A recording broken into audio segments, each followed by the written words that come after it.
بسم اللہ الرحمن الرحیم الحمد للہ الذی ہدانا لہذا وما كنا لنہتدی لولا ان ہدانا اللہ لقد جاءت رسل ربنا بالحق الصلاة والسلام على رسول المسدد المصطفى الأمجد المحمود الأحمد أبي القاسم محمد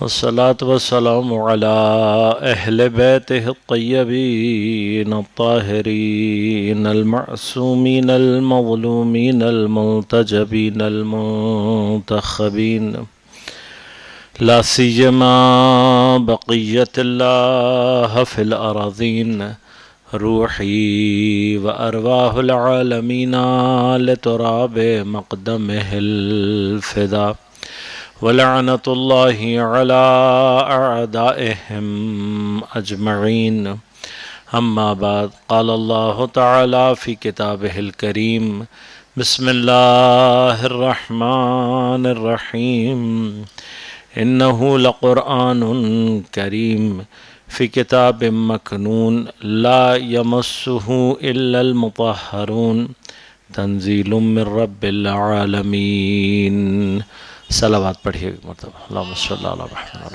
وعجل فرجہ۔ مومنین کرام، سامعین محترم، عزیزان گرام قدر، سورہ مبارکہ واقعہ کی اجمالی تفسیر اور معارف کے عنوان سے ہماری گفتگو کا سلسلہ جاری ہے۔ قرآن کریم نے اس مقام پر آ کر خود اپنی ایک تعریف اور اپنا ایک مقام سورہ مبارکہ واقعہ میں بیان فرمایا۔ انہو لقرآن کریم، ایک عظیم قسم اٹھانے کے بعد پروردگار ارشاد فرما رہا ہے انہو لقرآن کریم، یہ قرآن کریم۔ کل میں نے آپ کی خدمت میں عرض کیا کہ کریم کی صفت قرآن کے لیے اس کرامت کے ساتھ ہے کہ جس کا ظہور وجود انسانی سے پیدا ہو۔ خود یہ کتاب، یہ قرآن فی کتاب مکنون، کتاب مکنون۔ کیوں ہم نے اس کتاب مکنون سے علماء نے معنی لوح محفوظ کا کیا؟ اس لیے کہ جو بعد والی آیت ہے تنزیل من رب العالمین، نازل ہوتی ہے، تنزیل نزول کی کیفیت پر ناظر ہے کہ نازل شدہ ہے یہ من رب العالمین، عالمین کے رب کی جانب سے۔ لہذا یہ کتاب مکنون کوئی ایسا بلند مقام ہے کہ جس سے نزول پیدا کیا اس نے۔ اب یہ نزول بنیادی طور پر اپنی جگہ ایک ابحاث ہے۔ اگر ہم مثلا قلب پیغمبر کی بات کریں، جس طرح سے بعض مقامات میں قرآن میں آیا بھی ہے، تب بھی اس سے مراد دنیا کے اندر وجود مبارک حضرت پیغمبر اکرم صلی اللہ علیہ وآلہ وسلم۔ دنیا میں جب آپ موجود ہیں اور دنیاوی کیفیات کے اعتبار سے جناب جبرائیل ایک واسطہ، ایک اس کیفیت کے ساتھ آپ کے قلب پر لے کر نازل ہوتا ہے۔ خود لوح میں نے کل آپ کی خدمت میں عرض کیا کہ اس سے ہمارے ذہن میں کوئی مٹیریل ڈسکرپشن نہیں آنی چاہیے، کوئی ہم مٹیریل معنی پیدا نہ کریں۔ لوح بنیادی طور پر علم کے تنزیل ہو کر کسی ایسے مقام پر آنا کہ جس سے دوسروں کے لیے اس کو بیان کیا جا سکے۔ اس کیفیت میں ایک چیز لوح ہے اور ایک چیز قلم ہے۔ قلم کا کام ہے کہ اس مرتبہ عالی سے علم کو لے کر آتا ہے، نزول دیتا ہے مرحلہ لوح پر۔ لوح پر آنے کے بعد اب وہ اس قابل ہے کہ وہ دوسروں تک پہنچ سکے۔ لہذا ہم خدا بند کریم کے بارے میں لوح سے مراد میں نے عرض کیا تھا کوئی بورڈ نہیں، کوئی جگہ نہیں، کوئی ایسا مقام نہیں، یعنی فزیکل ڈسکرپشن نہیں۔ علم خدا سے تنزل پیدا کر کے کلام الہی قلم کے ذریعے لوح تک پہنچتا ہے، فرشتوں کی اور خصوصاً جناب جبرائیل علیہ السلام کی دسترس لوح تک ہے، لوح سے آگے جناب جبرائیل کی دسترس نہیں۔ لہذا خود جب ہم مقامات محمد و آل محمد علیہ السلام کو بیان کرتے ہیں تو وہاں پر ہم یہ کہتے ہیں کہ وہ مقام کہ جہاں جناب جبرائیل کی دسترس نہیں ہے، وہ مقام محمد و آل محمد علیہ السلام، ان کا مقام نورانیت ہے۔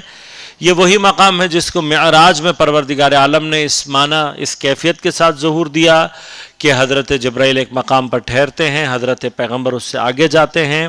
خود اب یہ عالم اسلام کے لیے ایک سوال ہے کہ اس کا معنی کیا ہے؟ وہاں عبد اور رب کے درمیان اصلاً فرشتے کا مقام ہی نہیں ہے، بس ذات گرامی پیغمبر اکرم صلی اللہ علیہ وآلہ وسلم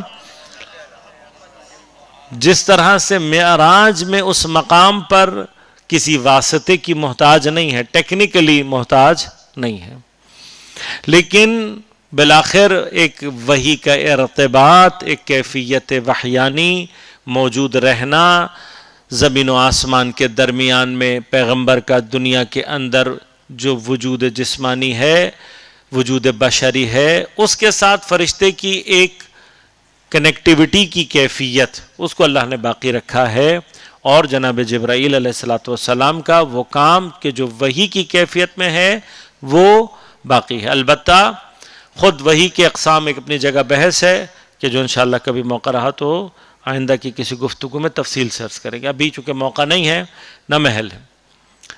یہ قرآن تنزیل کر رہا ہے، اب خود مرحلہ نزول دو چیزوں کو خود بخود، یعنی کچھ کانسیپٹس ہیں جو کہ کمپیریٹیو ہوتے ہیں، جن کو عربی میں تصورات مضاف کہا جاتا ہے، یعنی اضافے سے سمجھ میں آتے ہیں۔ آپ اونچائی کا تصور کریں گے تو نیچائی خود بخود ساتھ ہوگی، آگے کو تصور کریں گے تو پیچھے خود بخود ہوگا۔ یہ تمام کے تمام کانسیپٹ کمپیریٹیو ہیں، یعنی ایک کمپیریزن میں سامنے آتا ہے۔ اگر کمپیریزن نہ ہو تو مثلا اگر نیچے کا کوئی تصور نہ ہو تو اونچائی کا کوئی تصور پیدا ہی نہیں ہوتا۔ نزول انہی چیزوں میں سے، جیسے ہی آپ نے نزول کہا آٹومیٹیکلی ایک وہ مقام ہے کہ جو بلند ہے اور صعود کا مقام ہے، اور ایک نزول کا مقام ہے۔ کہیں بلند سے مقام سے قرآن نازل ہو رہا ہے۔ خود یہ تنزیل یہ بتا رہی ہے کہ قرآن کریم کے اپنے مراتب اور مقامات ہیں، انہی مراتب اور مقامات کے اعتبار سے نزول کی کیفیت ثابت ہوتی۔ خود نزول کے اندر نزول سے ہی ملتا جلتا ایک اور لفظ جس کو بعض مقامات پر حتی فرشتوں کے لیے بھی استعمال کیا گیا اور بھی مقامات پر استعمال کیا، وہ ہے لفظ حبطا، ہائے دو چشمی اور با اور تا، تے نہیں، تازہ والا حبطا۔ حبطا حضرت آدم کے معنی میں بھی استعمال ہوا، آپ کے لیے سب سے زیادہ کامنلی یوزڈ مقام حدیث قصہ میں جناب جبرائیل علیہ السلام، فحبط جبرائیل، حدیث قصہ میں اللہ تبارک و تعالیٰ سے اجازت لینے کے بعد حبوط جناب جبرائیل۔ نزول اور حبوط میں کیا فرق ہے؟ نزول اور حبوط میں فرق یہ ہے کہ دونوں اوپر سے نیچے آنا کے معنی دیتے ہیں، ایک بلند مقام سے نیچے آنے کے معنی، لیکن بنیادی طور پر دونوں میں فرق کیا ہے؟ نزول گرچہ درمیان میں کہیں کوئی ٹھہراؤ نہ ہو تب بھی درجات کے ساتھ متصور ہے، جبکہ حبوط بغیر درجات کے ایک مقام سے دوسرے مقام کی طرف کسی چیز کا نیچے آنا۔ کامن اگزامپل جس سے بات کو سمجھایا جا سکتا ہے، آپ ایک 10-11 مرلے کی یا منزلہ کوئی بلڈنگ تصور کر لیں۔ اب یہ جو 10 منزلہ بلڈنگ ہے، آپ ایک مرتبہ اس سے لفٹ میں بیٹھنے کے بعد 10ویں منزل سے اور گراؤنڈ کا بٹن دباتے ہیں اور یہ لفٹ آپ کو لے کر نیچے آتی ہے۔ اب آپ بغیر رکے 10ویں منزل سے نیچے آ گئے گراؤنڈ فلور پہ، لیکن آپ کے اپنے بھی نظر میں ہوتا ہے، انسان دیکھ رہا ہوتا ہے ابھی 9ویں منزل آئی، ابھی 8ویں آئی، ابھی 7ویں آئی، چاہے لفٹ رک نہیں رہی ہے، لیکن یہ سارے کے سارے درجات یہ سارے کے سارے مراحل آپ کنسیڈر کر رہے ہیں تو یہ نزول ہے. لیکن اسی 10 منزلہ بلڈنگ کی چھت سے آپ نے مثلا کوئی بچوں کا جو ہوائی جہاز ہوتا ہے کاغذ والا وہ آپ نے اوپر سے، یا فرض کریں کہ آپ نے بال پھینک دی نیچے، یا آپ نے کوئی جہاز ٹائپ کی چیز پھینک دی، اب یہ 10ویں منزل سے اڑتا ہوا نیچے آ گیا. گرچہ مراحل تقریباً اونچائی اتنی ہی طے کر رہا ہے، لیکن اس کے لیے آپ نے منزل کو طے، آپ وہاں پر یہ نہیں سوچیں گے اب یہ 10ویں منزل سے 9ویں پر آیا اب 8ویں، یہ نہیں سوچیں گے. وہ ایک ڈائریکٹ تصور ہے، اونچا پر سے جیسے آپ نے بال پھینک دی اوپر سے ڈائریکٹ نیچے آ گئی، اصل جہاں مرحلہ تصور نہ ہو. بس نزول اور حبوط میں بنیادی طور پر جو فرق ہے وہ کس چیز کا ہے؟ ان مراحل اور تدریج کا ہے، جس کو کنسیڈر اگر کیا جائے تو نزول، نہ کنسیڈر کیا جائے تو حبوط. فرق اس کا کئی جگہوں پہ ظاہر ہوتا ہے. فہبط جبرائیل، جبرائیل نے حبوط کیا، یعنی کیا آج جو جبرائیل اتر رہا ہے یہ درجات کے اعتبار سے نہیں اتر رہا، بلکہ اس مقام عرش سے مستقیماً آ رہا ہے اس مکان میں کہ جہاں اہل بیت اطہار چادر کے نیچے جمع ہیں. لیکن جس وقت نزول کی بات ہوگی خود جبرائیل علیہ السلام کے لیے بھی، مثلا اگر انہوں نے وحی کو لیا اور اب نازل ہو رہے ہیں تو نازل کا معنی کیا ہے؟ مختلف درجات کو تصور کرتے ہوئے تدریجی مرحلے میں نیچے آنا. تنزیل من رب العالمین، خود یہ تنزیل کیا بتائے گی کہ قرآن کی درجات نزول ہیں کہ جس کا نازل ترین مرحلہ زمین کے اوپر قلب پیغمبر اکرم صلی اللہ علیہ وآلہ. خوب اب یہ تدریج، یہ مراحل نزول میں یہی مرحلے ترقی کے بھی، جب جیسے تنزیل کے ہیں اسی طرح سے ترقی کے بھی اوپر کی طرف بھی، یعنی اب جب اوپر سے نیچے آ رہا ہے تو نیچے سے بھی اوپر جانے کے درجات. یہ جو درجات ہیں ان کو مختلف روایات میں مثلا بیان کیا گیا کہ قرآن کا ایک ظاہر ہے اور 70 باطن. ایک معنی یہ ہو سکتا ہے کہ وہ باطن اندر باطن مختلف درجات ہیں قرآن کے کہ جن کو انسان اپنے علم کے اپنے دیگر مراحل سے طے کرتا ہے. مختلف مقامات پر کتاب کا ظاہر عوام کے لیے ہے، اس کے اشارات خواص کے لیے ہیں، اور اس کے حقائق معصومین علیہ السلام کے لیے. اس طرح سے مختلف معنی میں مختلف کیفیات کے ساتھ قرآن کے مختلف مقامات کو بیان کیا گیا. لیکن ایک بات بہت واضح ہے کہ قرآن کی ایک حقیقت نورانیہ ہے کہ جس کو درک کرنے کے لیے، یا قرآن کے جتنے بھی مراتب ہیں ان تمام مراتب کو درک کرنے کے لیے، خود علم کے مراتب کو درک کرنے کے لیے ایک طہارت باطنیہ، طہارت معنویہ کی ضرورت ہے. جتنی یہ طہارت زیادہ ہوتی چلی جاتی ہے اتنا انسان کے اندر قرآن سے متعلق جو اس کا تعلق، قرآن کو سمجھنا، قرآن کو درک کرنے کے مراحل خود بخود اتنے زیادہ ہوتے چلے جاتا.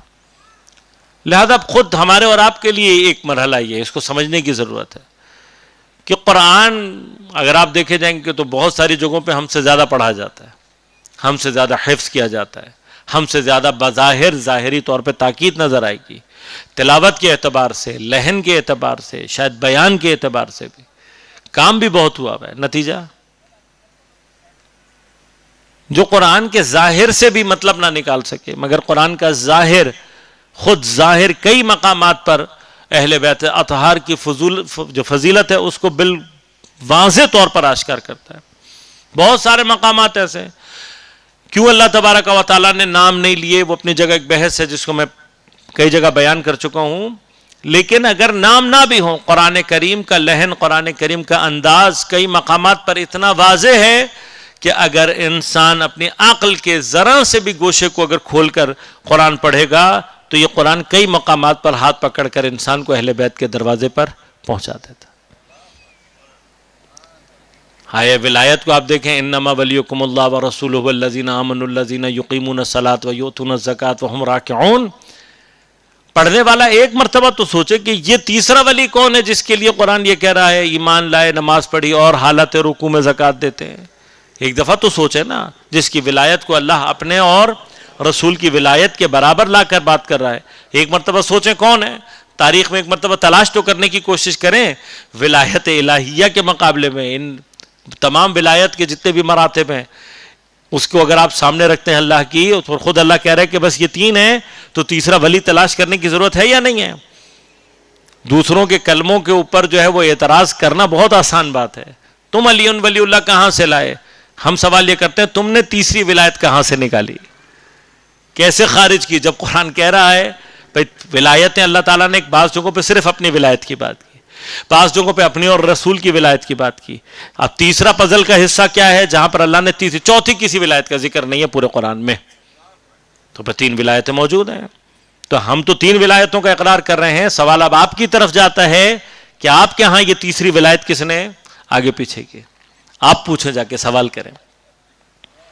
لہذا قرآن کریم کئی مقامات پر بہت واضح انداز سے اہل بیت اطہار وَيُطْعِمُونَ الطَّعَامَ عَلَىٰ حُبِّهِ مِسْكِينًا وَيَتِيمًا وَأَسِيرًا کون ہے بھائی؟ تاریخ میں تلاش کرو کون ہے یہ افراد جن کے لیے آیت نازل ہو رہی ہے. وہ کون ہے جن کو پیغمبر کہہ رہے ہیں کہ قُلْ تَعَالُوا نَدْعُ أَبْنَاءَنَا وَأَبْنَاءَكُمْ وَنِسَاءَنَا وَنِسَاءَكُمْ وَأَنفُسَنَا وَأَنفُسَكُمْ. کیوں؟ اب دیکھیں واضح طور پر ہم بھی محبت کرتے ہیں اہل بیت سے، تو پھر آپ یہ واقعات کیوں نہیں بیان کرتے؟ کیوں نہیں آپ یہاں پر آ کے تشریح کرتے؟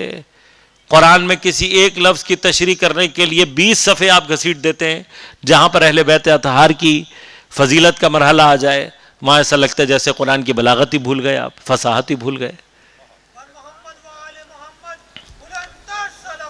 اللہم صلی علی محمد وعلی محمد. یہ وہ مقام ہے جس کو روایات میں پیغمبر نے یہ کہہ کر بیان کر دیا کہ یا علی تیرا بغض وہ بیماری ہے کہ جس کے ہوتے ہوئے کوئی نیکی کام نہیں آتے. حقیقتاً ایسا ہے. اب یہ ہمیں اور آپ کو بہت واضح طور پر نظر آ رہا ہے کہ ایک طبقہ قرآن تک پہنچنے کے باوجود حتیٰ قرآن کے ظاہر سے بھی استفادہ کرنے کے قابل نہیں ہے. کیا چیز نہیں ہے؟ طہارت باطنیہ.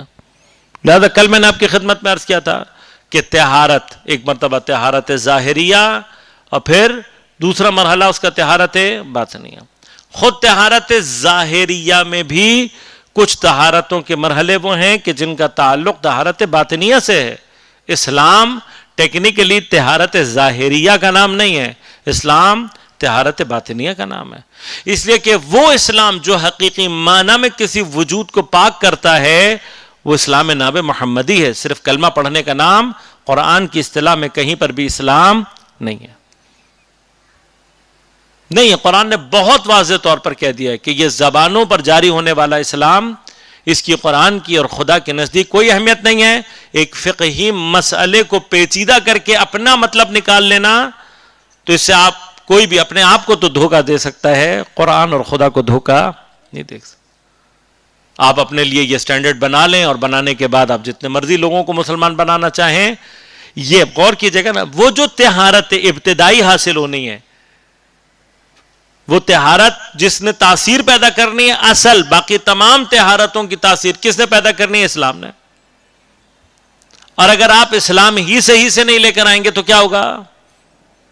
کافر کو جتنا مرضی نہلا دو پاک نہیں ہوگا، منافق کو جتنا مرضی نہلا دو پاک نہیں ہوگا، کوئی طہارت اثر نہیں کرے گی.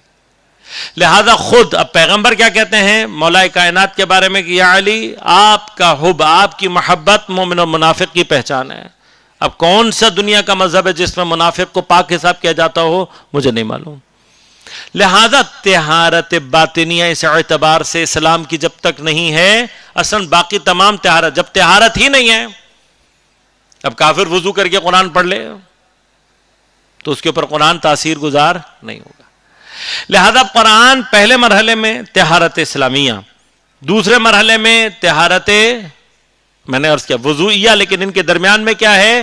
خود کسی نجاست کا نہ ہونا، پاک ہونا نجاست سے. ایک طہارت تکوینیہ درمیان میں، پس طہارت اسلامیہ، ایک طہارت تکوینیہ، اور اس کے بعد طہارت وضوئیہ. یہ 3 طہارت آپ جمع کریں گے تو آپ محضر قرآن میں پہنچنے کے قابل ہوں گے. یہ آداب قرآن ہیں. ہر چیز اپنا ایک ادب، اپنا ایک مقام چاہتی ہے اپنی. اس کے ادب کا ہرگز معنی یہ نہیں ہے، یہ کنفیوژن. قرآن کا اتنا ادب کرو کہ قرآن کو ہاتھ ہی نہ لگا سکو، یہ بھی قرآن کی بہترامی ہے. ادب سے مراد صرف ایک پریکٹس ہے جس کو تھوڑا سا آپ نے اپنی زندگی میں جاری کرنا ہے، اور اس کے بھی آثار ہیں. جیسے آپ اپنی کسی بھی فیوریٹ رائٹر کی کتاب کو بڑا اچھا سا کور چڑھا کے بڑے حفاظت سے رکھتے ہیں، بڑے اس کو چاہتے ہیں کہ اس کے پیج نہ مڑے وغیرہ نہ ہو، یہ آپ کی ایک اندرونی کیفیت ہے نا. اس کے لیے آپ کو کوئی کمپیل نہیں کرتا. مثلا اگر آپ، مشکل کیا ہے ہمارے ہاں، بک ریڈنگ تو ویسے ہی فارغ ہو گئی ہے. اب جس نیشن میں ویسے ہی بک ریڈنگ نہ ہو تو وہاں پہ قرآن کون پڑھے گا؟ اور میں نے پہلے بھی ایک دفعہ عرض کیا تھا آپ سے، قرآن نہ پڑھنے کی ایک اہم وجہ، قرآن نے شکایت کرنی اپنی مہجوریت کی. پیغمبر جو واحد ایف آئی آر ہمارے خلاف درج کرائیں گے قیامت کے دن، وہ کیا ہوگا؟ پروردگار اس قوم نے قرآن کو ترک کر دیا.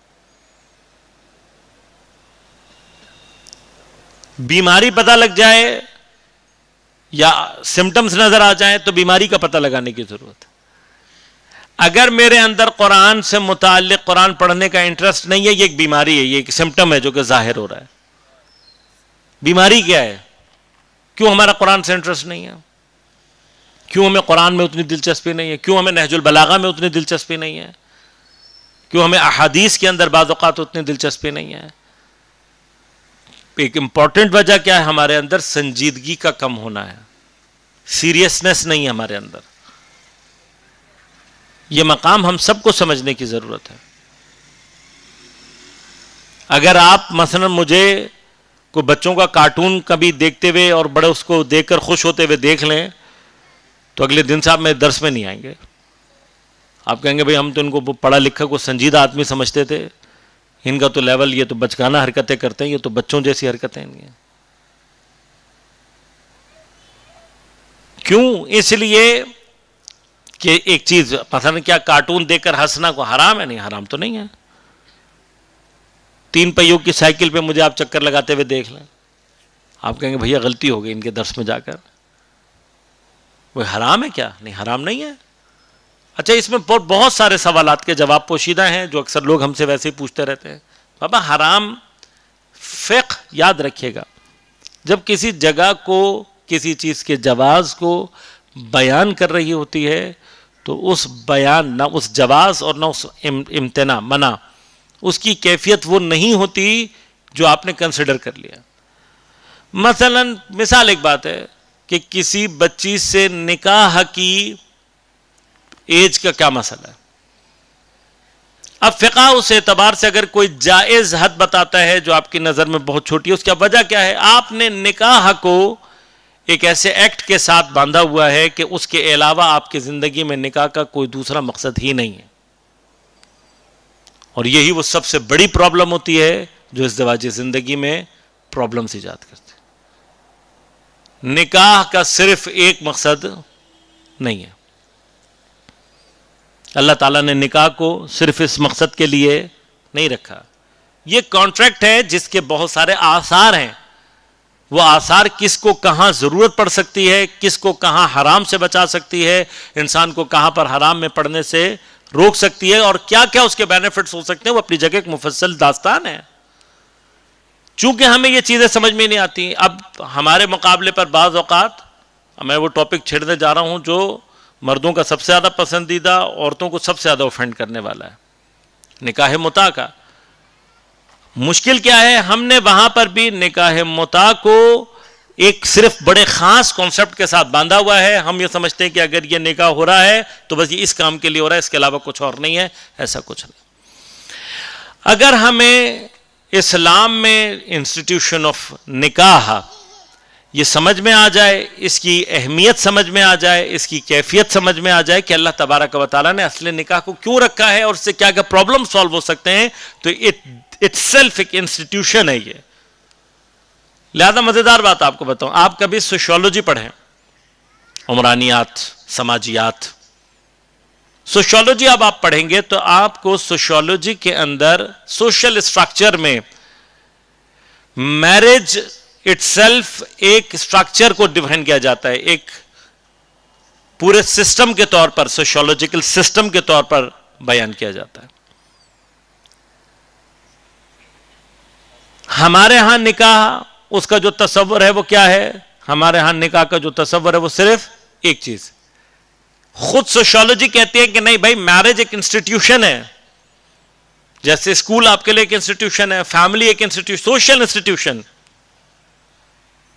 میرج کو وہ خود ایک انسٹیٹیوشن کے طور پر لیتے ہیں، سوشل سٹرکچر کے اندر اس کی ایک حیثیت ہے. لیکن جب ہم مذہبی اس میں آ کر دنیا میں بات کرتے ہیں تو ہمیں پتہ لگتا ہے کہ نکاح کا صرف ایک مطلب. یہ جب ایک رانگ انڈرسٹینڈنگ ہوتی ہے تو اس کے نتیجے میں احکام کو سمجھنے اور اس کی امپلیکیشن میں بھی دقت پیش آتی ہے. اب یہ جو طہارت کی بحث ہے، طہارت کی بحث کے اندر جتنا ہمارے ہاں طہارت کا لیول بڑھتا چلا جائے گا، خود اب غور کیجئے گا، علم کے بارے میں جو ایک روایت مشہور معروف ہے، العلم نور، علم نور ہے، اور اللہ جس قلب میں چاہتا ہے اس نور کو اتارتا ہے. اب یہ جس قلب میں چاہنے سے کیا مراد ہے؟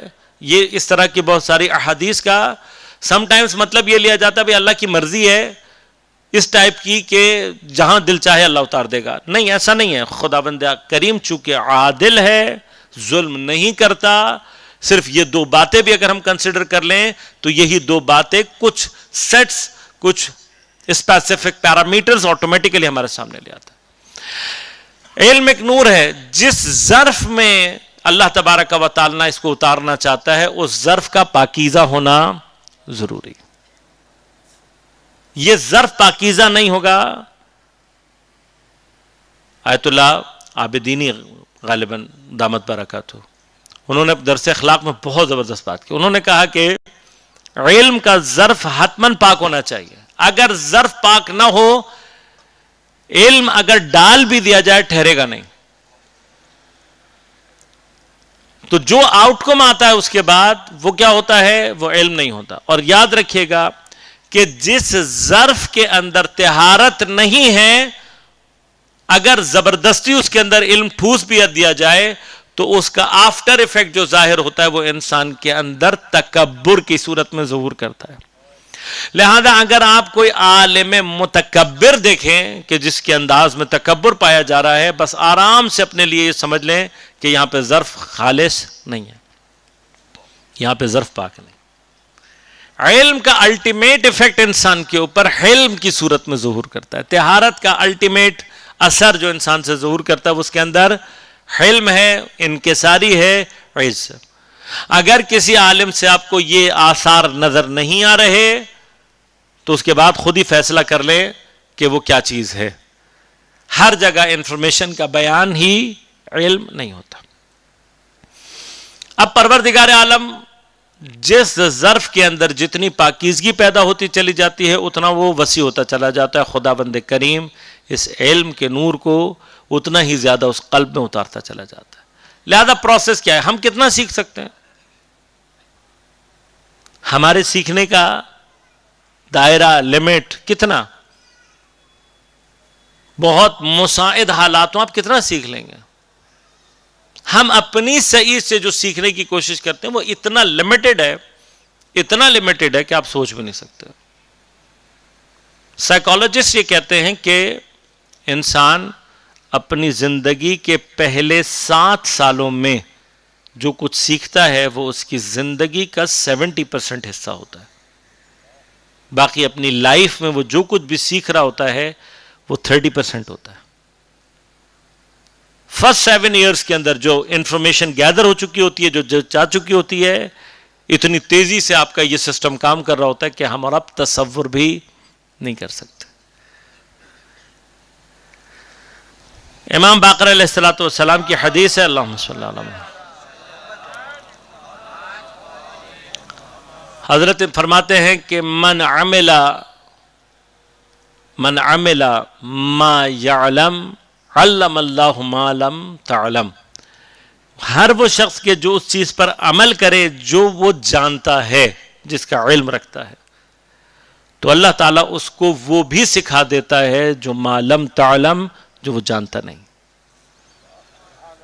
اب یہ ایک بڑا زبردست کمبینیشن ہے. اگر آپ سیکھنا چاہتے ہیں کہ یاد رکھیے گا، سیکھنے کا تعلق کتاب اور عالم سے زیادہ خدا سے. اصل تعلیم من جانب اللہ ہے. اور یہ کب ہوتی ہے؟ وہ طہارت. اب یہ جو عمل ہے یہ خود ایک طہارت باطنیہ ہے.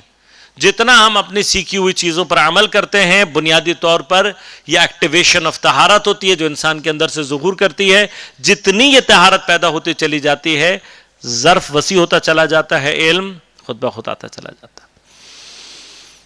کل میں نے آپ کی خدمت میں آخری چیز جو عرض کی تھی کہ مس کا جو معنی ہے وہ ظاہری ٹینجنٹ سے لے کر کسی چیز کو پوری طرح سے اپنے اندر لے لینا, ظاہری ٹچ اور باطنی ٹچ, ہر طرح کا ٹچ جو ہے وہ مس کے اندر استعمال ہوتا ہے. لا یمسہ الا المطہرون تنزیل من رب العالمین. قرآن کے اپنے درجات, طہارت کے اپنے درجات, مس کے اپنے مقامات.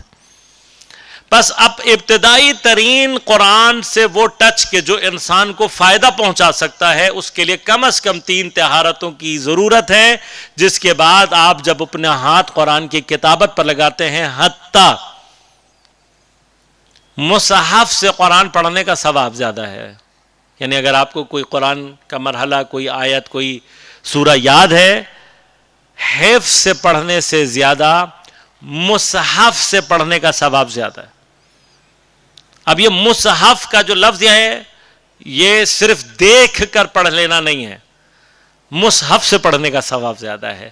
لہذا موبائل سے قرآن پڑھنے سے زیادہ ثواب خود مصحف سے پڑھنے کا ہے. کیوں؟ اس لیے کہ کتابت قرآن میں جو لفظ قرآن کی نیت سے لکھا جاتا ہے وہ اپنے اندر ایک ایسی نورانیت پیدا کر لیتا ہے کہ قاری دوران تلاوت جس وقت الفاظ قرآن کو ہاتھ لگا رہا ہوتا ہے وہ نورانیت اس کی پوروں سے اس کے وجود کو منور کر رہی ہوتی ہے.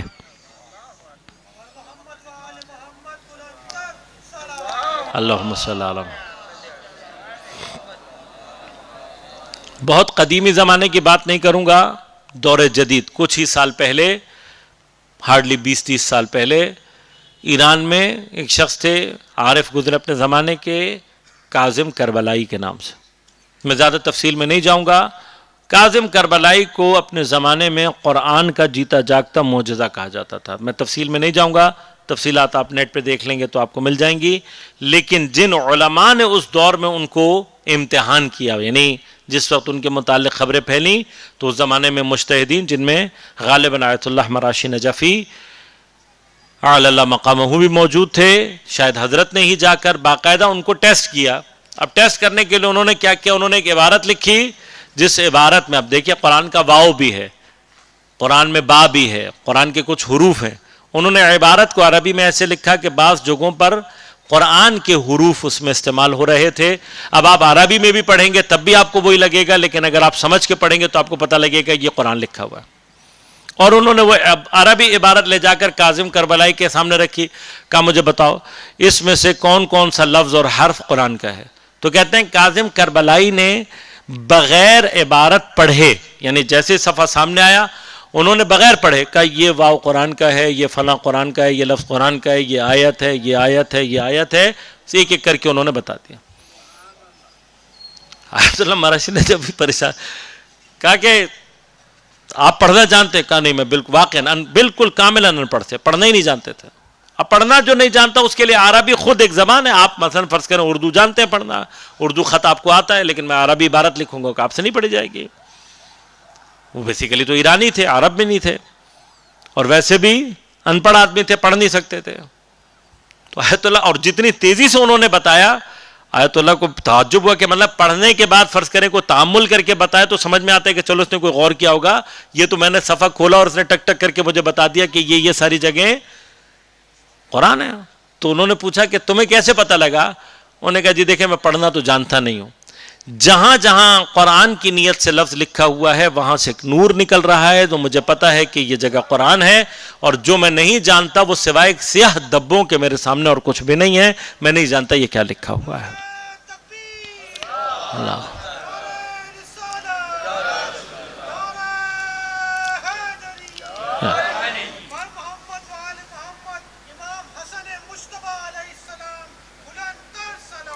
اللہم صلی علی محمد و علی محمد.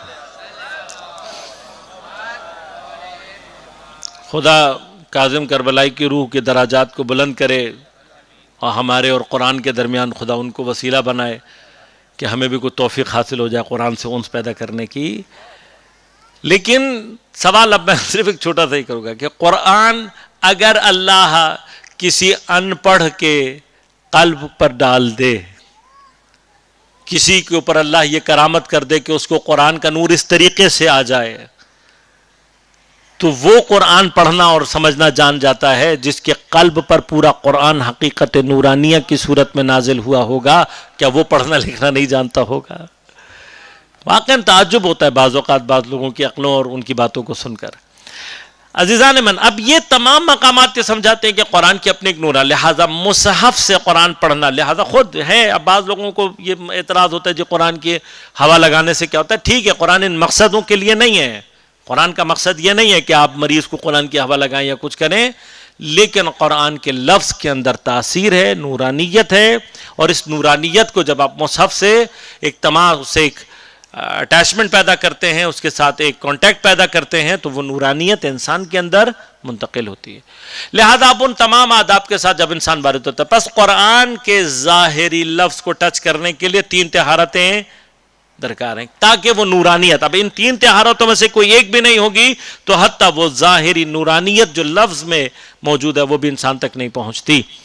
پس اب جتنا انسان طہارت کے مرحلوں میں بلند ہوتا چلا جائے گا، باطنی طہارت کو بلند ہوتا کرتا چلا جائے گا، اتنا ہی قرآن کے مراتب کو حاصل کرنے کی صلاحیت اس کے اندر پیدا ہوگی، اتنا ہی اس کا قرآن سے مس کا مرتبہ بڑھتا چلا جائے گا. پس اگر یہ تینوں مرحلے آپ کو سمجھ میں آ گئے تو اب آ کر ایک مقام پر کہ جہاں پر اللہ کسی کی طہارت کو اس کی کمال تک پہنچا دے، جو مطہرین کے اس اعلیٰ ترین درجے کے اوپر ہو کہ خدا ان کے بارے میں یہ کہہ دے انما یرید اللہ لیذھب عنکم الرجس اہل البیت ویطہرکم تطہیرا. صلی اللہ علیہ وسلم. خود بخود جو طہارت کے اس مرحلے پر ہوگا، پھر مس کا مرحلہ اس کے لیے کیا ہوگا؟ مس کا مرحلہ وہ ہوگا کہ جو قرآن کے ساتھ اتنا مس ہو چکا ہوگا کہ قرآن میں اور اس میں فرق کرنا مشکل ہو جائے گا، تو حدیث خود بخود معنی پیدا کرے گی العلی مع القرآن والقرآن مع. یہ باطنی، یہ جو معیت ہے، یہ معیت اپنے کمال پر ہے کہ جہاں پر شخص اور قرآن اس قدر ایک دوسرے سے مس ہوئے ہیں کہ ان کے اندر جدائی تصور نہیں کرتی. لہذا اب فی کتاب مکنون ایک معنی جو بعض جگہوں پر بعض علماء نے قلب معصومین علیہ السلام کیا، وہ بھی ہو سکتا ہے، لیکن میں نے عرض کیا تنزیل کا مطلب جو بعد میں آیا ہے وہ ناظر ہے مقام لوح پر. لا یمسہ الا المطہرون. اب یہ جو ظاہری طہارت کا مرحلہ تو ہم نے عرض کر دیا، جتنا انسان طہارت کے منزلوں پر آتے جاتا جائے گا اتنا ہی قرآن کے ساتھ اس کا مرحلہ، قرآن کے ساتھ اس کا مس، قرآن کا فہم، قرآن کا نور اس کے لیے بڑھتا چلا جائے گا. لیکن جو مقام حقیقت نورانیہ قرآن ہے کہ جس کا مرحلہ وحی کے ساتھ پھر خدا کے ساتھ اٹیچمنٹ کے مرحلے میں آ جاتا ہے، خدا کے ساتھ ربط کے مرحلے میں آ جاتا ہے، یہ مخصوص بے معصومین علیہ السلام ہے کہ غیر معصوم اس مرحلے کو درک نہیں کر سکتا. لیکن اہل بیت اطہار سے نورانیت لے کر اپنی باطنی طہارت کے ذریعے سے قرآن کے بہت سارے مراتب کو درج کر سکتا ہے، درک کر سکتا ہے. افبہذا الحدیث انتم مدہنون. کہ یہ جو اب ہم نے باتیں کہی ہیں، اب دیکھیے خدا وہ تمام قیامت کے مراحل، جنت کے اور دوزخ کے مراحلوں کو بیان کرنے کے بعد اس مرحلے پر آ کر قرآن کے حوالے سے اتنی اہم ترین گفتگو کر رہا ہے، اور اس کے بعد فرما رہا ہے افبہذا الحدیث، کیا یہ جو گفتگو کی جا رہی ہے انتم مدہنون. دہن عربی میں بنیادی طور پر لفظ استعمال کیا جاتا ہے تیل کے لیے، روغن کے لیے. اور روغن کی جو یعنی تیل کی جو ایک کامن پریکٹس ہمارے اور آپ کے دیکھنے کے لیے آتی ہے وہ یہ ہوتا ہے کہ اگر پانی میں آپ نے روغن ڈالا ہو تو کیا ہوتا ہے؟ سطح پر آ جاتا. اب یہ جس کا سطح کے اوپر آنا ہے، میں فزکس کی بحث میں نہیں جانا چاہتا ہوں کہ ڈینسٹی کا پرابلم ہوتا ہے یا کچھ ہوتا ہے، لیکن ایک کامن انسان کے ذہن کے اندر جو تصور آتا ہے وہ کیا ہوتا ہے؟ روغن کا وہ ہلکا پن ہے کہ جو اس کو پانی کی سطح کے اوپر لے آتا ہے. اس ہلکے پن کی کیفیت کہ وہ اس کو پانی کی سطح پر لے آئے، گرچہ میں عرض کر رہا ہوں کہ یہاں پر ہم فزکس کی بحث نہیں کر رہے ہیں. بعض لوگ فزکس کی بحث میں الجھ کر یہ کہیں کہ جی فزکس میں ایسا ہوتا ہے. یہ فزکس کی بحث نہیں ہے.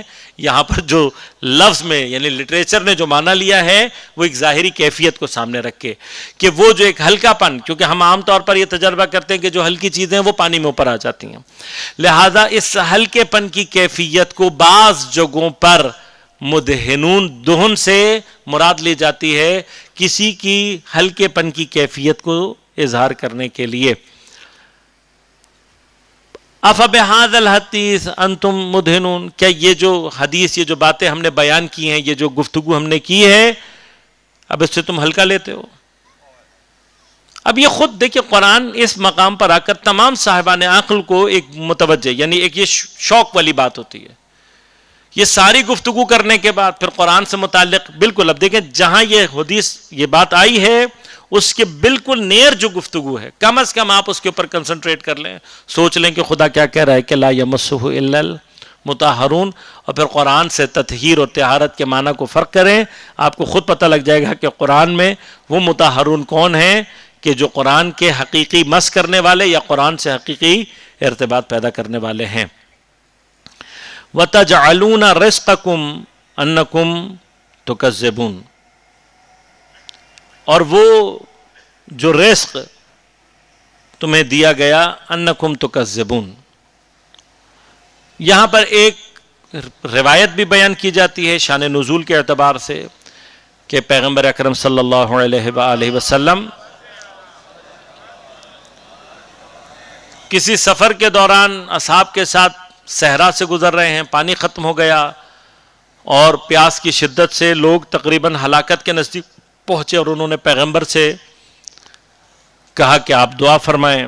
پیغمبر اکرم صلی اللہ علیہ وآلہ وسلم نے حضرت نے دعا فرمائی تو پروردگار عالم نے اسباب مہیا کی اور بارش ہو گئی, اور جس سے لوگ سیراب. لیکن انہی لوگوں کے درمیان جو ابھی پیاس سے مرتے ہوئے پیغمبر کے پاس آ کے درخواست دعا کر رہے تھے, بارش آنے کے بعد ان میں سے کچھ لوگوں نے کہنا شروع کیا وہ فلاں ستارہ فلاں جگہ جاتا ہے تو اس سے یوں ہوتا ہے تو اس سے بارش ہو جاتی ہے, اور پیغمبر نے بس اسی وقت میں چونکہ دعا کر لی تو بارش ہو گئی.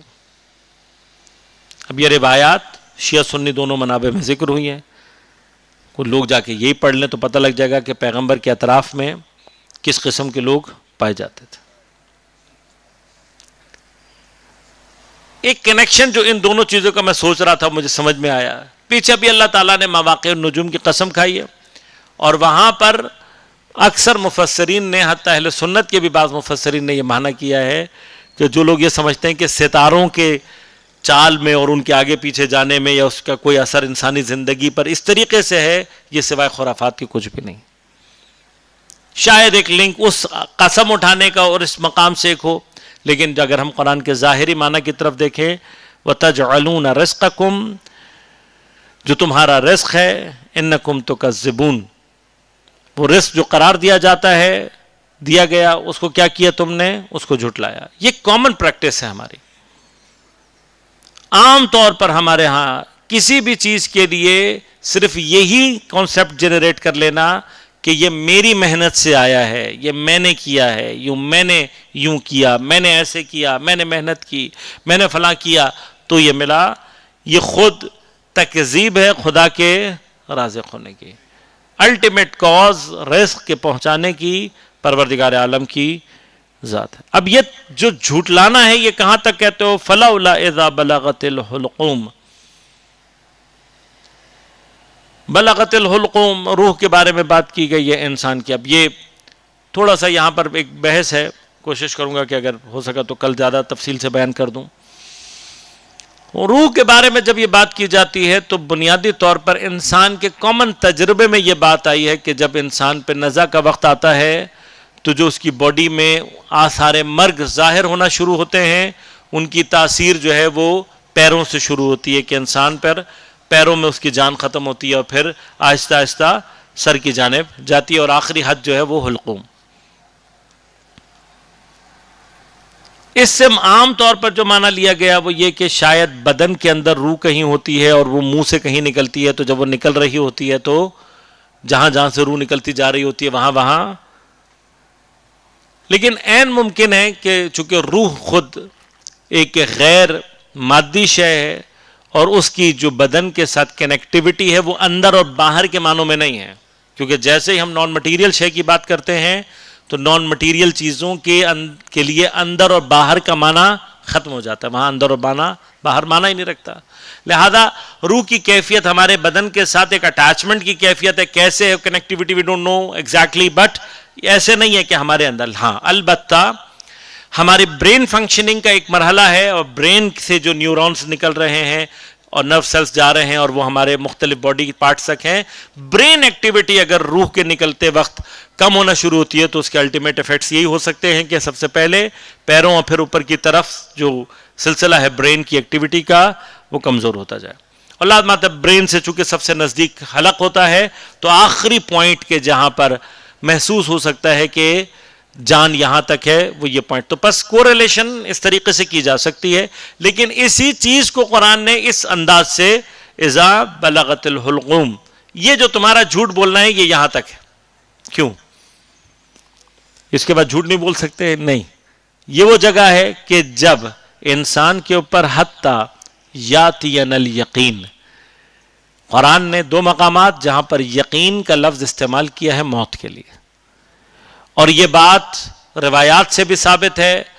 قرآن نے تو کہا ہی ہے کہ جب انسان مرنے لگتا ہے یہ وہ جگہ جہاں اس کی موت حتمی ہو جاتی ہے، اور سمجھ لیں کہ ڈیتھ کا جو یہ آخری ایک دنیاوی اعتبار سے منٹ ہوتا ہے، پروردگار عالم اس مرحلے میں توبہ کے دروازوں کو بھی بند کر دیتا ہے، اور انسان کے اوپر سے جتنے بھی مٹیریل پردے ہیں جس سے وہ عالم اور حقائق اور معارف کو درک نہیں کر سکتا وہ سارے کے سارے ہٹا دیے جاتے ہیں. اب جب یہ ہٹتے ہیں تو پھر اس کا ایک الٹیمیٹ رزلٹ آتا ہے.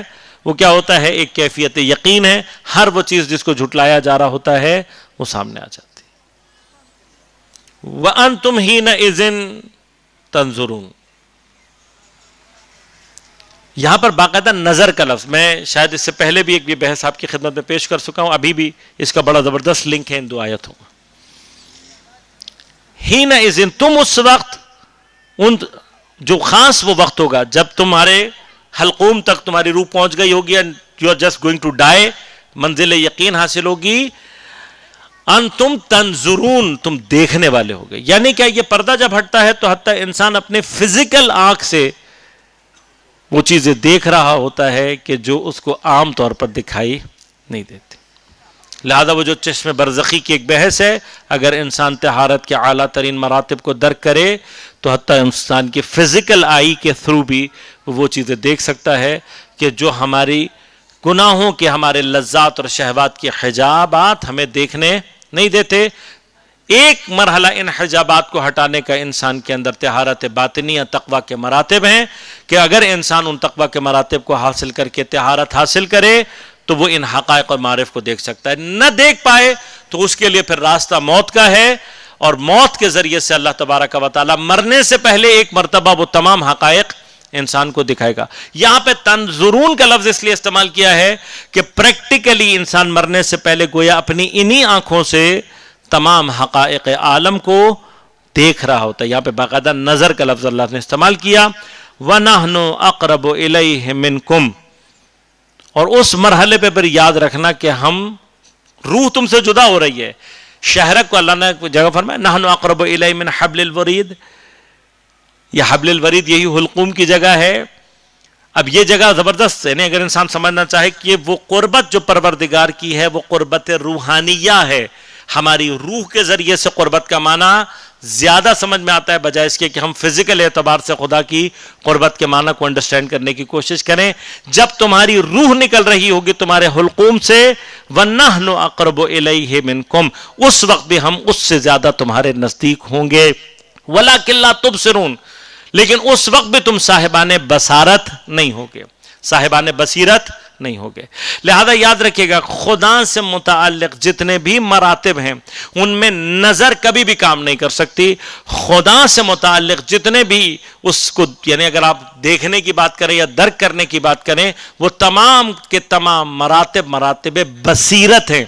یعنی اگر بصیرت رکھتا ہوگا، پس انسان خدا کو درک کر سکتا ہے چشم بصیرت سے، بصارت سے درک نہیں کر سکتا۔ یہ عین وہ معنی ہے کہ جب مولا کائنات سے پوچھا گیا کہ کیا خدا کا آپ کا خدا اندیکھا ہے، تو امام نے جواب دیا اندیکھا سے مراد وہاں پر کیا ہے؟ انڈیٹیکٹیبل، اور انڈیٹیکٹیبل چیز کل عدم ہوتی ہے، یعنی وہ چیز جو آپ ڈیٹیکٹ ہی نہیں کر سکتے وہ کل عدم ہے، اس کا ہونا نہ ہونا برابر ہے۔ سوال خطرناک تھا لیکن حضرت نے بڑا ٹیکنیکل جواب دیا، آپ نے کہا میرا خدا ایسا نہیں ہے جو نہ دیکھا جا سکے، یعنی ڈیٹیکٹ نہ کیا جا سکے۔ تو پھر اس نے پلٹ کر دوسرا ہاتھ وار کیا، کہا کہ آپ کا خدا آنکھوں سے دکھائی دیتا ہے، تو آپ نے فرمایا میرا خدا اتنا بھی پست نہیں ہے کہ بدن کی آنکھوں سے دکھائی دے، میرے خدا کو دیکھنے کے لیے قلب کی آنکھیں چاہیے، یعنی جب تک چشم بصیرت نہ کھلی ہو انسان خدا کو درک کرنے کی صلاحیت پیدا نہیں کر سکتا۔ لہذا ایک ہی مقام میں اللہ تبارک و تعالی ایک آیت میں تنظرون، اور پھر جب اپنے متعلق بات کر رہا ہے تو فرما رہا ہے وَلَكِنْ لَا تُبْصِرُونَ، حتیٰ تمہاری اگر یہ آنکھیں بھی کھل جائیں جو اللہ تعالیٰ زبردستی کھولے گا، کل نفس ذائقۃ الموت، یہ وہ مقام ہے کہ جہاں پر جب کوئی تیار نہیں ہوتا تو خدا موت کا ذائقہ چکھا کر پھر ایسی آنکھیں کھولتا ہے کہ اس کو سب کچھ دکھائی دینے لگتا ہے۔ چونکہ یہ زبردستی دیکھ رہا ہوگا تب بھی اس کا قلب خدا کی طرف متوجہ نہیں ہوگا، یہ سب کچھ دیکھنے کے باوجود بھی۔ پس اس کا معنی کیا ہے؟ حقائق کو دیکھ لینا بھی بعض اوقات انسان کے اندر چشم بصیرت کو پیدا نہیں کرتا۔ پس یہ چیز سمجھ میں آ جائے تو خود بخود وہ سارے مراحل حل ہو جاتے ہیں کہ جہاں پر لوگ پیغمبر کے ہاتھوں پر معجزات دیکھنے کے باوجود بھی ایمان نہیں لا رہے ہوتے۔ پس وہ چشم بصیرت درکار ہے، حقائق کو دیکھ لینا بھی۔ مثلا ہم لوگ بعض اوقات یہ کہتے ہیں ہمارے سامنے اگر معجزہ پیش آ جائے کیا ہوگا؟ اگر آپ نے یہ سمجھا ہوا ہے کہ آپ معجزہ دیکھ کر مومن بن جائیں گے آٹومیٹک، تو ایسا کچھ نہیں ہوگا۔ تاریخ میں وہ اقوام بھی موجود ہیں جو معجزات کے درمیان سے نکل کر گئی ہیں۔ آپ بنی اسرائیل کو سوچیں، دونوں طرف پانی رکا ہوا ہے اور وہ دریا کے درمیان سے جا رہے ہیں۔ آپ تصور کریں 2 منٹ کے لیے کہ پانی دونوں طرف رکا ہوا ہو اور آپ اس کے درمیان سے گزر رہے ہوں، تو اس کے بعد انسان معجزے کو اتنے نزدیک سے دیکھ لے اور اس کے بعد بھی 10 دنوں کے اندر گوسالہ پرست بن جائے۔ یہ دس از دی ہیومن ہسٹری۔ بس یاد رکھیے گا معجزات ٹیکنیکلی مومن بنانے کے لیے نہیں آتے، ان کا فلسفہ کامل جرداگانہ ہے، اور جس نے ایمان نہیں لانا ہوتا حتی معجزات دیکھ کر بھی ایمان نہیں لاتا۔ یہی وہ مقام ہے ختم اللہ علی قلوبہم، کہ جہاں پر خدا کہتا ہے کہ ہم نے ان کے دلوں پر مہر لگا دی ہے اور یہ سمجھنے کے کام کے قابل نہیں ہے۔ کوشش کروں گا انشاءاللہ کل کسی طرح سے اگر خدا نے توفیق دی 10 آیتیں ہیں، کوشش کروں گا کہ اس کو اختتام تک پہنچاؤں۔ دعا کرتے ہیں پروردگار بحق امام حسن مجتبی علیہ السلام کی شب ولادت ہے اور وارث قرآن امام حسن مجتبی علیہ السلام، اللہم صلی علی محمد۔ حضرت کے حوالے سے صرف ایک جملہ آج کہوں گا، تھوڑا سا چونکہ دامن وقت پر گنجائش بھی نہیں ہے، کہ اپنی بصیرت سے اور اپنی سیاست سے امام حسن مجتبی علیہ السلام کا سب سے بڑا کارنامہ یہ ہے کہ حضرت نے اپنے دور میں وہ سیاسی نظام اسلام کا کہ جو امامت اور ولایت کے نام سے متعارف ہوا اور ہے، کو مسلمانوں کے زبردستی بنائے ہوئے نظام خلافت سے جدا کرنے کا کارنامہ انجام دیا۔ اور میں یہ سمجھتا ہوں کہ یہ امام حسن مجتبی کی بصیرت اور سیاسی قدرت کا وہ کارنامہ ہے کہ جو حضرت امیر کے الفاظ ہیں کہ وہ ابا جو زبردستی حضرت امیر کے کاندھوں پر چڑھا دی گئی تھی، امام حسن مجتبی نے اپنے کندھوں سے اتار کر یہ بتایا کہ ہم جس امامت کو انٹرٹین کرتے ہیں وہ تمہارے ہاتھوں سے چڑھانے کی محتاج نہیں ہے، جو نظام تم نے بنایا ہے اس کا اسلام سے کوئی تعلق نہیں ہے۔ اگر انسان امام حسن مجتبی کی اس حکمت اور اس سیاست کو ہی سمجھ لے تو اس سے پتہ لگتا ہے کہ حضرت کی سیاسی بصیرت اور علمی قدرت کا کیا مقام تھا۔ پروردگار بحق امام حسن مجتبی علیہ السلام ہمیں قرآن سمجھنے اور اس پر عمل کرنے کی توفیق عنایت فرما، وارث قرآن امام زمان علیہ السلام کے ظہور میں تعجیل فرما، تمام علماء مراجع اعظام کی حفاظت فرما، تمام مؤمنین کو اپنے حفظ و امان میں رکھ، ان کی پریشانیوں کو دور فرما، مشکلات کو آسان فرما، بیماروں کو صحت کامل عاجل عنایت فرما، ہم سب کو امام زمان علیہ السلام کے اعوان و انصار میں شمار ہونے کی توفیق عنایت فرما۔ ربنا تقبل منا انك انت السميع العليم برحمتك یا ارحم الراحمین. مومنین، آج کی نشست کے حوالے سے اگر کسی نے کوئی سوال کرنا ہو.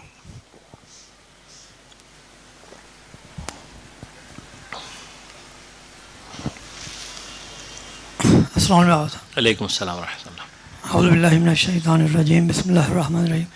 اصل یہ آپ نے اتوار کے درس میں آپ نے فرمایا تھا کہ یہ جیسے عالم برزخ میں دو مقامات ہیں، ایک جو انسان اپنے اچھے اعمال کی وجہ سے وادی السلام میں جاتا ہے اور برے اعمال کی وجہ سے وادی برہوت میں جاتا ہے. تو امام جعفر صادق علیہ السلام بھی فرماتے ہیں کہ قیامت میں ہم شفاعت ضرور کریں گے، لیکن عالم برزخ کا انتظام خود کر کے آنا. تو یہ جو بصیرت والی ابھی آپ نے بات فرمائی، تو یہ جو اچھے اعمال کے جو حامل افراد ہوں گے وہ موت کے وقت کیا وہ وادی السلام دیکھ سکیں گے؟ اگر جان میں نے کل بھی عرض کیا تھا کہ فزیکلی کسی جگہ کو مینشن کر دینے سے ہم ایگزیکٹلی عالم برزخ کی کیفیات کو نہیں سمجھ سکتے. دیکھیے کسی کی قبر یہاں پر اگر ہے اور وہ عالم برزخ میں ہے تو اب یہ نہیں ہے کہ برزخ جو ہے وہ اس کا برزخ یہاں پر ہے، اس کا برزخ وہاں پر ہے. جیسے آپ سو رہے ہوتے ہیں، آپ کی روح کہاں ہوتی ہے؟ کم از کم وہاں نہیں ہوتی جہاں آپ ہیں. اب آپ اس کو کیسے بتائیں گے کہ وہ کہاں تھی؟ اس فزیکل ورلڈ سے آپ اس کو کوریلیٹ نہیں کر سکتے جبکہ آپ کا بدن ایک جگہ پر ہے. اسی طرح سے قبور کا یا کسی ایک فزیکل پوائنٹ کا بتا دینا، یہ بس میرے اور آپ کے لیے جتنی ہماری اوقات ہے اس حساب سے سمجھا دیا گیا. اس سے زیادہ ہم اگر اس کو سمجھنے کی بھی کوشش کریں گے تو شاید ہمیں اس طریقے سے سمجھ میں نہیں آئے گا. یہ انشاءاللہ یا خدا ہمیں اس مقام میں بصیرت تک پہنچا دے، ورنہ پھر فوت ہو کے پتہ لگے گا کہ کیا سلسلہ ہے. آغا صاحب، یہ ترجمہ جو آپ نے آخری 3 آیت کا پڑھا، تو وہ ترجمہ پڑھ کے ایسا لگ رہا ہے کہ جیسے جس شخص کی جان نکل رہی ہے اس سے خدا فرما رہا ہے کہ تم دیکھتے ہو، تنظرون جس کو، اور پھر کسی تھرڈ پرسن سے بات کر رہا ہے خدا کہ ہم اس سے زیادہ قریب ہوتے ہیں لیکن تمہیں دکھائی نہیں دیتے. لیکن آپ کا سن کے ایسا لگا کہ خدا اسی سے مخاطب ہے کہ جی اصل میں اب یہ ہا کی ضمیر جو ہے وہ کس طرف جائے گی، یہ بحث ہوتی ہے نا. آیا یہ جو خدا کی قربت کا مرحلہ ہے یہ فرد سے قربت کا مرحلہ ہے یا روح سے؟ بلغت الحلقوم، یہاں پر ہیا ہے، کہاں جا رہی ہے؟ روح کی طرف جا رہی ہے. بات روح کی کر رہا ہے نا اللہ تعالیٰ، بندے کی بات نہیں کر رہا. بھائی ٹھیک ہے، تمہارا حلقوم ہمارا ہے، روح پہنچے گی ہیا الیہ. ضروری نہیں ہے کہ ہم یہاں پر اس معنی میں لیں کہ جو شخص ہے اس کے فزیکل معنی میں لیا جائے. الیہ بطور کل انسان اور انسان کی وہ کیفیت روحانیہ اس کی طرف ناظر ہو سکتا ہے. تو جب ایک کلی بحث ہو رہی ہوتی ہے، مثلا جیسے خدا وہاں پہ بھی کہتا ہے نحن اقرب الیہ من، الیہ کس کو کہہ رہا ہے؟ انسان کو کہہ رہا ہے. تو وہ ایک عمومی کیفیت ہے کہ جس کی طرف اشارہ ہو سکتا ہے. وہ اتنا کوئی مسئلہ نہیں ہے کہ ادبی اعتبار سے وہ ہم کسی الگ چیز کو کنسیڈر کریں کہ خدا کسی اور چیز کے نزدیک ہوگا، یہ ضروری نہیں ہے. السلام علیکم. علیکم السلام. اچھا اگر صاحب، یہ جیسے مختلف مذاہب ہیں، جیسے قدیم مذہب بدھزم ہے، وہاں بدھا کا کچھ کانسیپٹ تھا کہ اسپریچولیٹی کے لیے کچھ پریکٹسز کیا کرتے تھے اکیلے میں، جسے ہم مائنڈ فلنس کہہ سکتے ہیں، یا آج کے دور میں مائنڈ فلنس کی کلاسز ہو رہی ہیں، یوگا. یعنی ویسٹ بھی اس چیز پہ کام کر رہا ہے کہ ہمیں self control, self awareness, self conscious پہ کام کرنا چاہیے. ایک یہ طریقہ ہے اپنے اندر اسپریچولیٹی کے لیے کام کرنے کا. ایک ہمارا مذہب سکھاتا ہے، جیسے آپ نے کاظم کربلائی کا ذکر کیا، کہ اس مقام پہ آ جاتے ہیں کہ قرآن کو سمجھتے ہیں لیکن پڑھنا نہیں جانتے تھے. تو اس کو تھوڑا ڈفرینشیٹ کریں. ویسٹ بھی کام کرے اسپریچول سائنسز کے اوپر اور ہم مذہب کے تھرو عرفان کی طرف جا رہے ہیں. دیکھیں ویسٹ میں جو کام ہو رہا ہے وہ زیادہ تر اصل میں بنیادی طور پر جو عالم تشیع کا روحانیت اور عرفان کا تصور ہے اس کے مقابلے پر ایک، معذرت کے ساتھ کہوں گا لیکن ایک فیک اسپریچولیٹی کو ڈیولپ کرنا ہے. اس کے لیے انہوں نے اب وہ تمام قدیم مذاہب میں جا کر کچھ نہ کچھ تلاش کرنے کی کوشش کرتے ہیں، اس میں خاموش رہنا اور مکرنا، یہ سارا کچھ کرنا، اس چیزوں کو بیان کیا. دیکھیں مذہب حق اسلام نے اس سے پہلے بہت ابتدا میں تفکر اور تعقل، ایک مرتبہ اپنے ذہن کو خاموش رکھنا اور مثلاً کسی ایک نقطے کے اوپر مرکوز کر دینا اور یوں کر دینا اور فلاں کر دینا، ایک یہ چیز ہے. ایک مرتبہ یہ کہ نہیں، آپ خاموشی بھی جب اختیار کر رہے ہیں اور آپ بیٹھے ہوئے ہیں تو آپ خالی ذہن نہیں ہیں، بلکہ آپ اپنے ذہن کو خدا، صرف خدا، الا بذکر اللہ تطمئن القلوب، یعنی ہمارے پاس کوئی ایسی جگہ نہیں ہے کہ جہاں پر ہمیں روایات میں یہ بتایا ہو کہ آپ بالکل خالی وہ ذہن ہو کر بیٹھ جائیں تو کوئی لائٹ آپ کے اوپر آ جائے گی، ایسا کچھ نہیں ہے. جو بھی نورانیت ہے اس کا تعلق خدا سے ہے. اب یہ جو نورانیت ہے اس کے اندر تعقل، تفکر، جو چیز یعنی عرفان اور انسان کے باطنی قوت کو اسٹرانگ کرتی ہے، اسپریچویلٹی کو ایون اسٹرانگ کرتی ہے، وہ ہمارا تعقل و تفکر ہے. اور اس کی اگر ہم یعنی لائنیں کو ڈیفائن کرنا چاہیں تو ویری ایزی، نفس سے عقل، عقل سے قبل کا جب عقل درمیان میں آ جاتی ہے تو تمام تر تعقل و تفکر وہ ہے کہ جو آپ کے قلب کے راستوں کو کھولتا ہے. بس وہ خاموشی، کسی نقطے پہ مرکوز کر دینا اپنے آپ کو اور بیٹھے رہنا کئی گھنٹے ایسے ہی کسی حالت میں، خاص حالت میں، کسی پوز میں، ان میں سے کوئی ایک چیز بھی ریکمینڈیبل نہیں ہے تشیع میں. اگر آپ ٹیکنیکلی دیکھیں گے، جتنا آپ آئیڈل کنڈیشن میں بیٹھیں گے اتنا زیادہ آپ ایزیلی شیطان کا شکار ہوتے ہیں. حتی الہام وہ مرحلہ جو کہ انسانی نفس اگر اس کو حاصل کرے، نفس لوامہ اگر طاقتور ہو تو نفس ملہمہ کے مرحلے میں پاکیزگی کے پہنچ سکتا ہے. وہ مرحلہ الہام بھی شیطان کی دسترس سے بچا ہوا نہیں ہوتا. لہٰذا نفس ملہمہ کا حامل شخص بھی ٹیکنیکلی معصوم کا محتاج ہوتا ہے، کیونکہ اس کو بھی نہیں پتہ لگتا کہ حتی الہام کے مرحلے میں کہاں الہام ربانی اور کہاں الہام شیطانی ہو سکتا ہے. لہٰذا صرف عارف اور وہ جو خدا اور اہل بیت اطہار سے متصل ہو وہ ان وادیوں سے باہر نکل سکتا ہے. اور اہل بیت اطہار کی طرف سے ہمیں تعقل اور تفکر کا تو بہت زیادہ تاکید کی گئی ہے، سوچنا، عقل کو استعمال کرنا، آئیڈل کنڈیشنز میں بیٹھنا، کسی نقطے پر غور کرنا، پوائنٹ لگا کے اس کو دیکھتے رہنا، اپنے دماغ کو اس طرح سے متمرکز کرنا. وہاں پر آپ ماشاءاللہ خود سائیکالوجی کے اسٹوڈنٹ ہیں، آپ مجھ سے زیادہ جانتے ہیں کہ برین ایکٹیویٹی کے اندر ہی، یعنی اگر آپ اپنے آپ کو اپنے انکانشیس مائنڈ کے حوالے کر رہے ہوں گے تو آپ کا اپنا انکانشیس مائنڈ آپ کے ساتھ وہ گیم کھیلے گا کہ جو آپ کو خود بھی سمجھ میں نہیں آئے گا کہ یہ میرے ساتھ کر کیا رہا ہے. لہٰذا میں نے تھوڑا سا، چونکہ رئیس امروی صاحب جو تھے وہ پیرا سائیکالوجسٹ تھے، انہوں نے اپنی کئی مراقبہ اور بہت ساری کتابیں لکھی ہیں، ان کی جب میں چیزیں پڑھ رہا تھا تو ایک کامن چیز جو مجھے نظر آئی وہ یہ آئی کہ موسٹ آف دا پیپل جو یہ کام کر رہے ہوتے ہیں وہ ہیلوسینیشنز کا شکار ہو جاتے ہیں. اور وہ بڑی خاص، یعنی بعض تو ایسے بھی ہوتے ہیں بیچارے جو کہ آگے چل کے سائیکولوجیکل ڈس آرڈر کا شکار ہو جاتے ہیں. یہ سارے کے سارے جو ڈس آرڈرز آتے ہیں وہ کہاں پہ آتے ہیں کہ جہاں پر آپ اپنے برین کو کسی ایسی جگہ پر دے رہے ہوتے ہیں کہ جہاں پر کہیں پر بھی شیطانی قوتیں ان کو اگر اچک لیں تو نتیجے میں سوائے ڈس آرڈرز کے آپ کے ہاتھ میں کچھ نہیں آئے گا. تو واحد راستہ فاتبعونی، ہماری اتباع کرو. اب اس اتباع میں ہم نے اہل بیت کو اگر کہیں تمرکز کرتے ہوئے اور ٹائم لگاتے ہوئے دیکھا ہے تو وہ سجدے کا مقام ہے کہ سجدے میں طولانی سجدے، یعنی آپ، اور پھر آپ اس کو کبھی کنسیڈر کریں گے ایک بالکل ہی عجیب ورڈ ہے وہ، یعنی یہ جو مطلب آئیڈل کنڈیشن میں بیٹھ کر مثلا کچھ سوچتے رہے، یہ ہمارا اور آپ کا خیال ہوتا ہے. انسان کسی بھی کنڈیشن میں اپنے ذہن کو آئیڈل کر ہی نہیں سکتا، یہ آپ مجھ سے زیادہ بہتر جانتے ہیں.